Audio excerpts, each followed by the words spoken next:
Well, welcome to 10-Minute Record Reviews, episode 364. And this is a special episode in which I'm going to talk about our recent trip to Vietnam.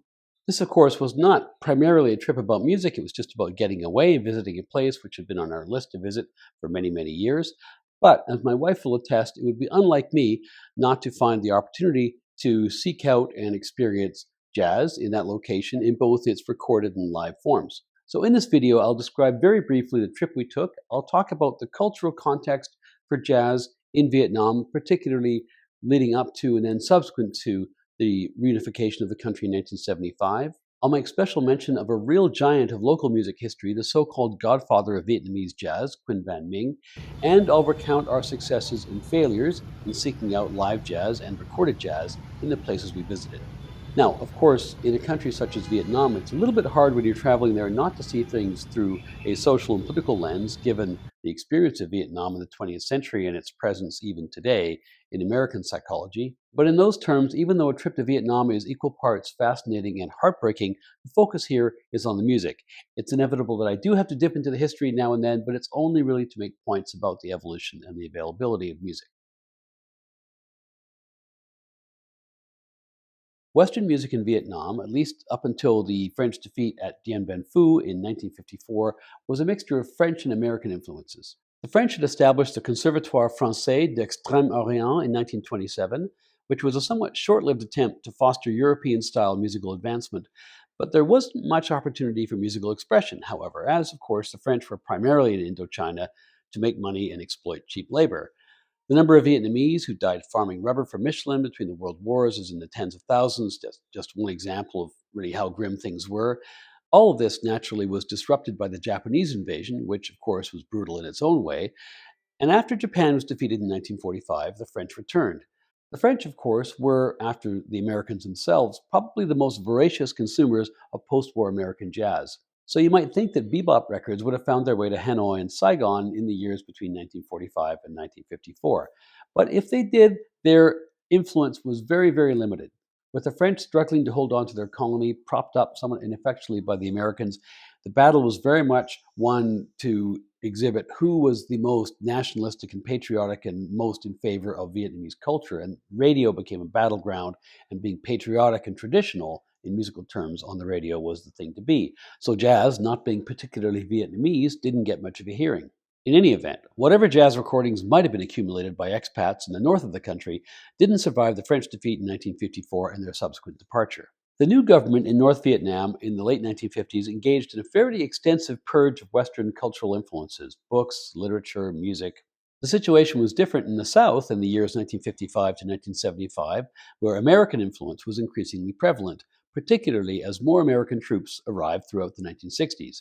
And it was in these years, probably through Willis Conover's broadcasts on Voice of America, that Vietnamese listeners who developed a taste for jazz got their first sustained exposure to the art form. I've talked before in this channel about the State Department tours, kind of Cold War diplomacy. Both Benny Goodman and Jack Teagarden went to Vietnam in the 1950s, and in the 1960s, Stan Getz went to Saigon. But when Saigon fell to the Viet Cong in 1975, the same purge of foreign cultural influences, books, records, and so on, which had happened in Hanoi, was repeated. And for the professionals and intellectuals who might tend to own these kinds of things, it was kind of risky to hang on to them in an era when those folks were being sent en masse to re-education camps for open-ended stays.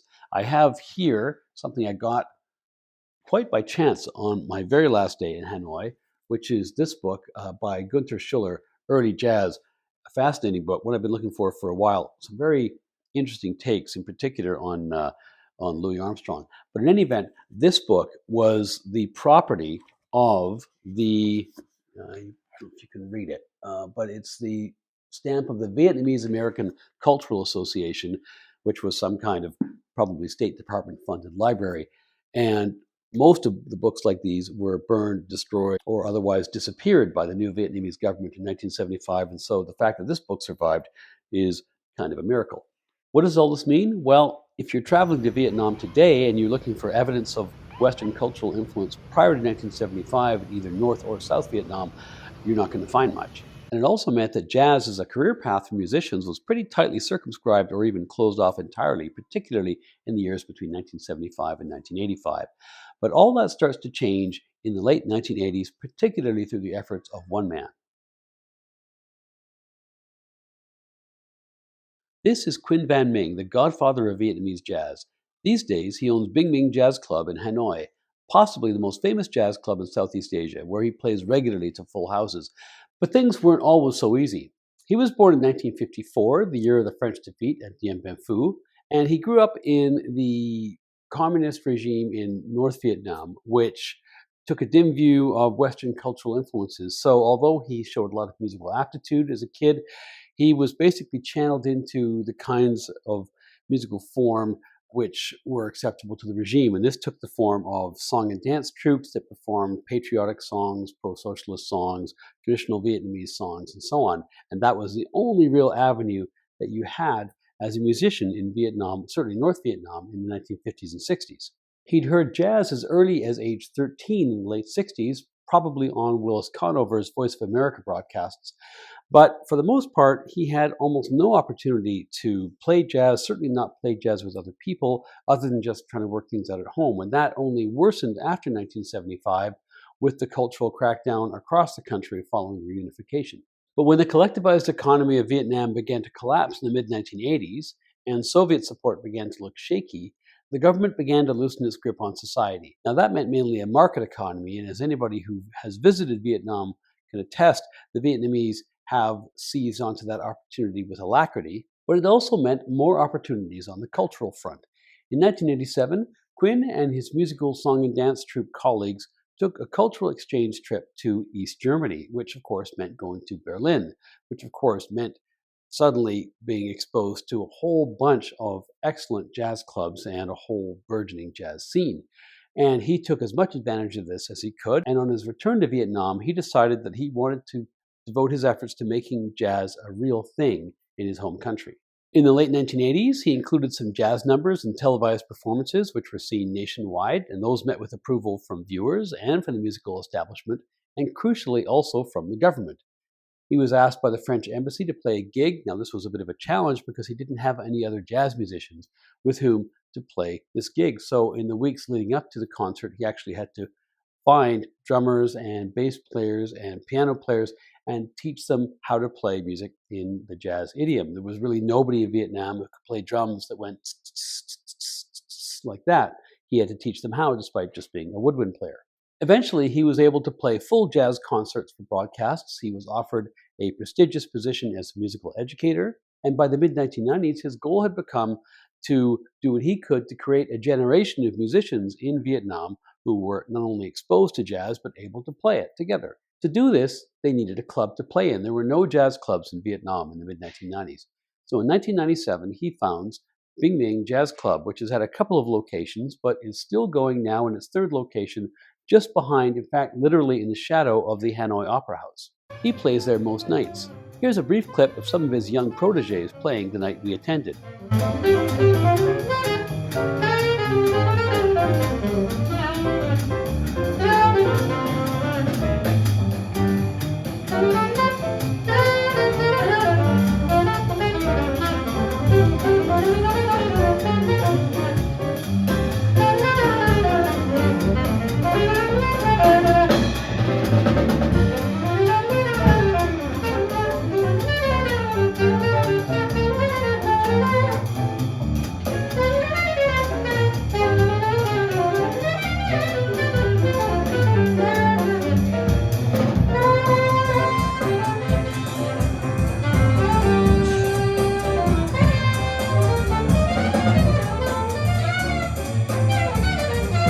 He played too, but just at the beginning, and I wasn't ready with the video at that time, so we heard his numbers, which were great. He played a bunch of Charlie Parker stuff. Then he disappeared to the back of the club and let his young colleagues take over. Anyway, he's an amazing human being with a great life story. It was an honor to be able to hear him play in person, and I would strongly recommend picking up a copy of this book, his autobiography, co-written with an American academic, Stan Tan Tangbo, Playing Jazz in Socialist Vietnam. And you can get a copy of this for not too much money on Amazon, pretty sharpish. So now I'll talk specifically about our trip and about the record stores and the jazz clubs that we went to. And for all the clubs and all the stores that I mentioned, I'll put the link to their address and their map locations and their websites in the description of the video below. We spent our time in 3 cities: in Hanoi, in the north, in Hoi An, in the middle of the country, just a bit south of Da Nang, and in the south in Saigon, otherwise known as Ho Chi Minh City. I'll start with Saigon as it's freshest in my memory. Saigon is amazing. It's got a booming economy, although you can easily detect enormous wealth disparities. Outside of the statues of Uncle Ho Chi Minh, there is very little about the city which feels socialist in any way. Here you can see the Rolls-Royce dealership, which is literally 50 meters from his statue. As for the traffic, well, there are 9 million residents and 21 million scooters, which is a little intimidating the first time you step off the curb to try and cross the street. What you learn eventually is that the scooters just flow around you like fish in the ocean. Here I am getting scooted around like a boss. There are some great jazz clubs in Saigon. Khoi Saigon is probably the most beautiful of the jazz bars we saw in Vietnam. It's been open just a few years. There's good live jazz there several times a week. We went there twice, and there was some overlap in personnel on both nights. Each night featured the same singer, Ang Nyok, but the second night she was backed up by a group called Saigon Oaks. I say group, but having talked to them, they're a bit more of a collective. Anyway, they were terrific. I absolutely recommend checking them out if you're in Saigon. Here's a sample of their work featuring the tenor sax alchemy of Ben Litwicki, who is 9 years removed from Phoenix, Arizona.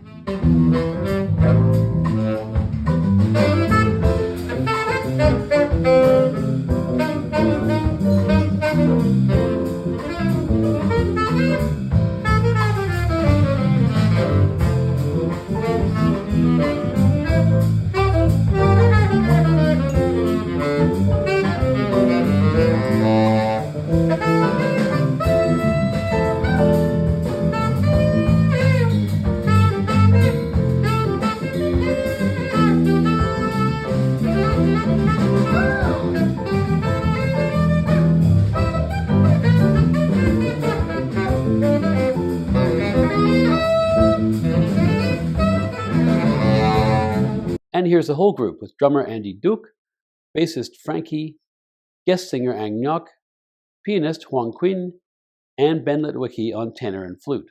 We also went to Legato, which is probably a whiskey bar first and a jazz bar second, but that's not to put down its commitment to jazz, which I think is fairly substantial. They've got a whole dedicated side room behind a curtain, which they pull back to reveal the band. It's more just to say that as whiskey bars goes, this is a spectacular whiskey bar. Here is a scene from inside the club with the band playing an old favorite.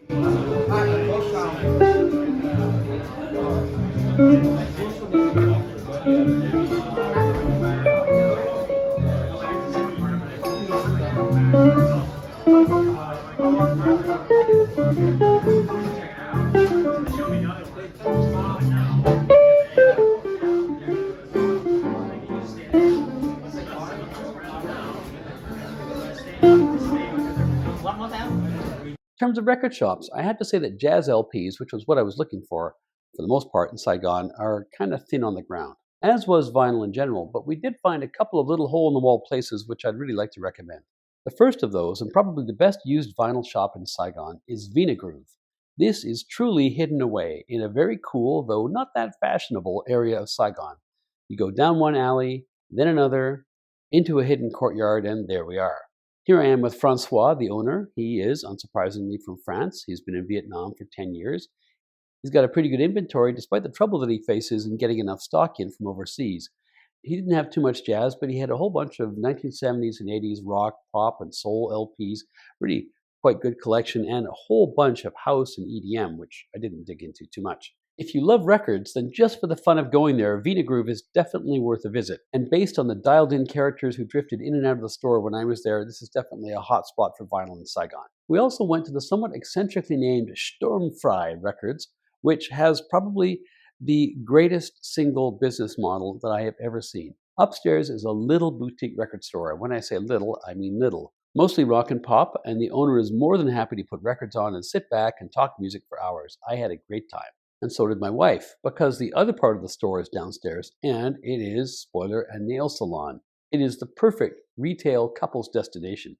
The selection of records is quite limited, but you'll never meet nicer people or have a more relaxing afternoon in your life. Here we are with the owners and with my trophy for the visit, an oldie but a goodie. So our trip to Saigon was pretty successful musically. Hoi An, which is a much smaller town, very historic, caters to tourists, unsurprisingly was less successful. In terms of jazz clubs, there weren't any. In terms of record stores, there weren't any. If I'd been really motivated, I would have gone an hour north to Da Nang, which does have record stores and jazz clubs. But for the most part, our trip to Hoi An was focused on tailor-made clothing, which I can say is worth the price of the air ticket to Vietnam alone. Finally, Hanoi, where we began our trip, and this is the city where jazz fanciers will find the most joy. There are some great jazz clubs. I've already mentioned Ming Jazz Club, the one founded by Quyen Van Minh. What I didn't mention is all the photos of famous jazz folk who've stopped by his club over the years, including people like Wayne Shorter and Herbie Hancock. We also enjoyed Blake's House of Jazz, which, like Ming, is in the old quarter of Hanoi. The old quarter of Hanoi is like some traveler's dream. And here is a slightly accelerated view of one of the trips we took through it. To get to Blake's, you have to go up a hard-to-find staircase behind a restaurant, which, to be fair, is a description of pretty much every business in Vietnam. We were there on just an average weekday, but the music was pretty good. Now, there are two other great jazz bars in Hanoi, which we didn't visit because sadly the gig schedule at these clubs didn't align with our visit. The first of those is Le Club in the Hotel Metropole, which is a famous old colonial hotel built by the French, and this is where Quinn Van Minh had a regular gig in the days before he opened his own club.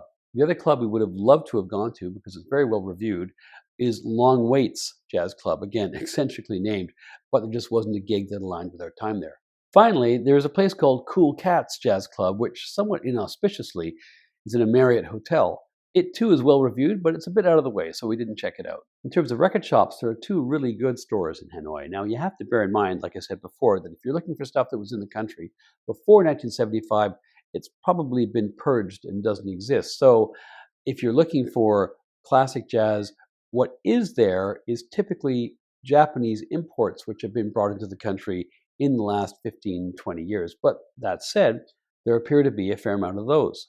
I came across quite a large number of 1960s and 1970s Japanese imprints of Blue Note, Riverside, and Prestige records, for instance. Perhaps the best place for jazz per se in terms of volume of records available is LP Club, which again, classically is kind of hard to find through a restaurant, up a flight of stairs, over top of this sort of public lecture space, and it's just one room with a lonely clerk who may only get a handful of visitors a day.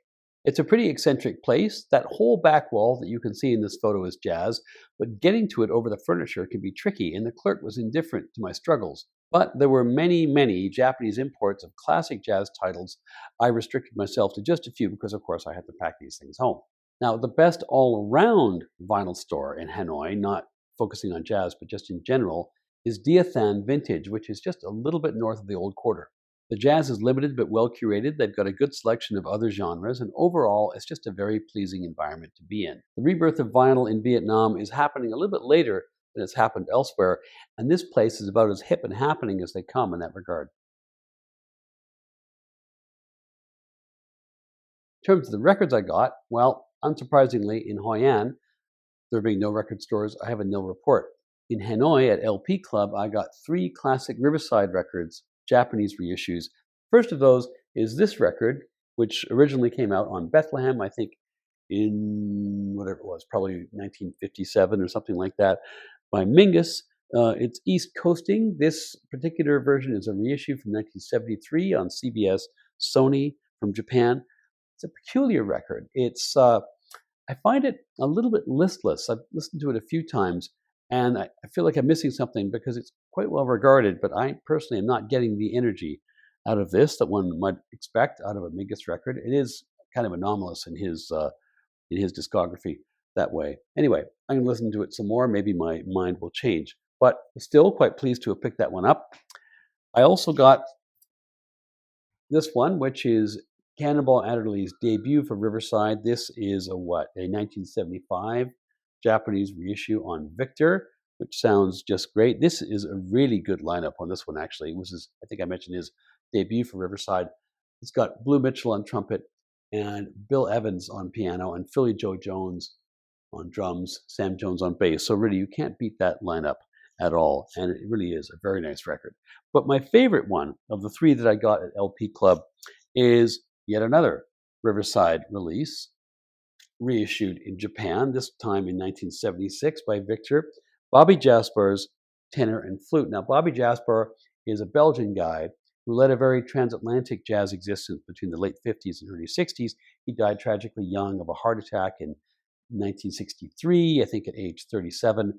Played with almost everybody, and this is a tremendous record. It is a great hard bop date, just as good and standing right up there with the great Blue Notes and Riversides and Prestiges of the late 50s, and really gets me thinking this is a guy who flies well under the radar, and I'm now keen to dig into more of his stuff. Just a wonderful record because he doubles on tenor and flute. There's a lot of variety, which you don't always get. Highly, highly recommended this one. At Vina Groove in Saigon, we didn't do so well in terms of jazz. My wife's taste took over more, and so we did get some classics from the 70s and 80s, including Billy Ocean's Love Zone, When the Going Gets Tough, the Tough Get Going, and something I'm pretty excited about, Hot Chocolate's Greatest Hits, You Sexy Thing. And one thing which I got there, which I was pretty keen on, is a reggae record by Dr. Alimentado. This is the best of from the 70s to the 80s. This guy, again, is not super well known, but really just an excellent performer, and I was kind of stoked to find this. So that was a bit of a pickup. And last but not least, at Sturmfrei Records, appropriately enough, I picked up a German record, this classic release from the Scorpions, Blackout, or as the Scorpions would say, Blackout. Anyway, that's all the German I speak. So there we are. While you wouldn't call Vietnam a hotspot of international jazz, there were some real highlights for us to discover. At the top of that list of highlights was the privilege of hearing Quyen Van Minh in person. He may be little known in the West, but in my book, he's one of the great figures internationally in the recent history of jazz, bringing an entire generation of musicians in his own country in his wake. I can't recommend a visit to Vietnam highly enough. If you get the chance, by all means take it. Please check out the details of the clubs and shops in the description below. Have a great Christmas. Thanks for watching, and I'll see you soon.